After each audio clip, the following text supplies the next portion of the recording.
from the civil society and from other youth groups, and also from different political parties.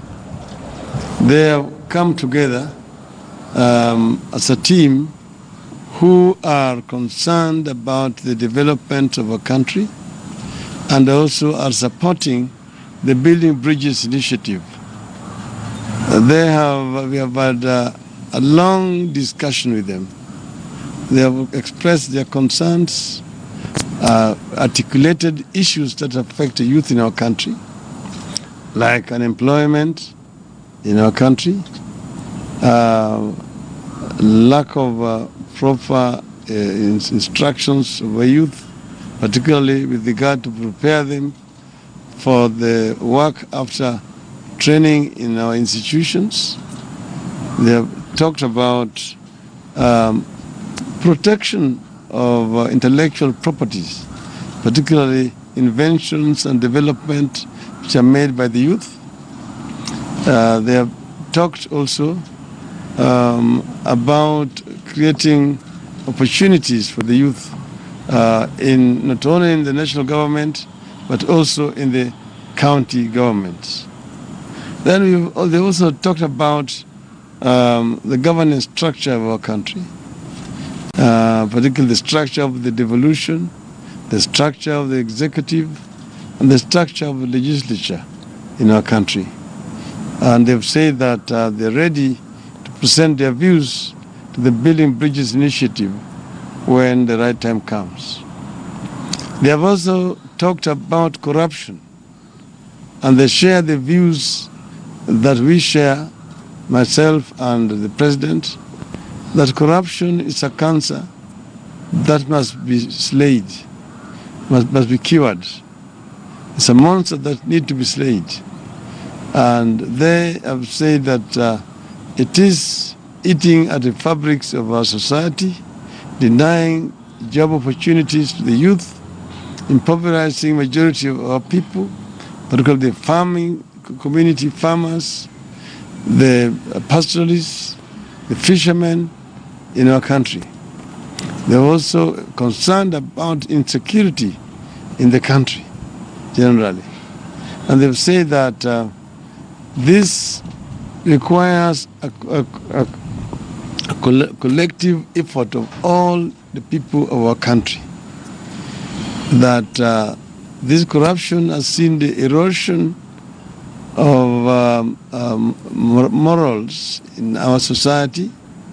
Almost every sector of the society is affected, whether it is in the security sector, whether it's in the civil service, whether it is in the judiciary, whether it is in the religious institutions, the churches and the mosques.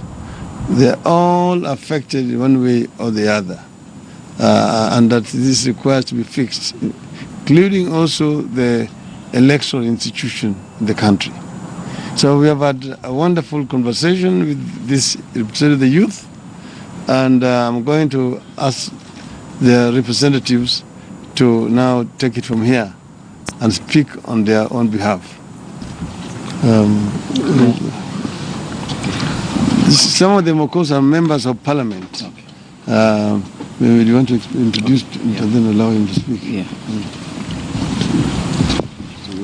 Yeah, thank you, Your Excellency. This is comprising of members of parliament from the Kenya Young Parliamentarian Association.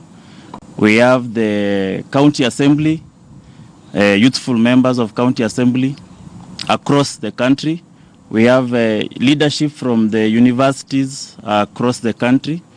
We have representatives from the academia, the business, and across leaders, youthful from all political parties, among the civil societies, Youth Agenda, and the Siasa Place.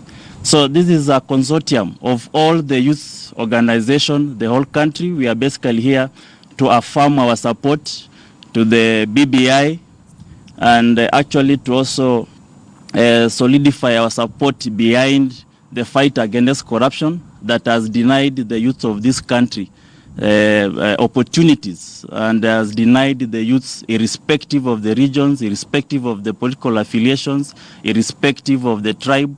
We all face the same challenge. Now, we are cognizant of the fact that every generation in this country has risen up and done what it needed to be done. Now, as a generation, we are now being called upon to rise up and do what it needs to be done. And I want to allow the representation from all those affiliations. And going forward, this is going to be the national youth outfit that will champion the youth agenda across the country going forward. And BBI, very soon, we are presenting our document that encompasses all the views from the election, from the representation, from the change of constitution, from the devolution, fight against corruption, representation, and what we believe is good for this country going forward. And we are also here to offer our support to the Right Honorable for the work he has done for the rest of his life in this country. And therefore, as a youth population that comprises 70% of the country, we are fully behind the handshake and the Building Bridges initiative. The convener, Alex, a few words, and then the members of parliament who are here, the MCA from Kirinyaga, yes, Nyandarua, and the student leader can also have a few things. Then we allow questions. Use him and then Okay. the MCA, Okay. and then him. Okay, fine. So, okay, yeah, briefly. Ladies and gentlemen of the Fourth Estate, my name is Alex Matere. I'm the convener for Youth for Building Bridges Initiative Consortium that brings together multi-sectorial organizations and individuals with the cardinal agenda of first appreciating the magnanimous act of His Excellency Right Honorable Prime Minister, together with the President, of coming to make together in the handshake. All right, there you have it, a consortium of youth leaders drawn from various levels of leadership and various areas as well, meeting with the opposition leader Raila Odinga, all anchored on the Building Bridges initiative and finding a way to forge the country forward. We'll definitely keep you updated.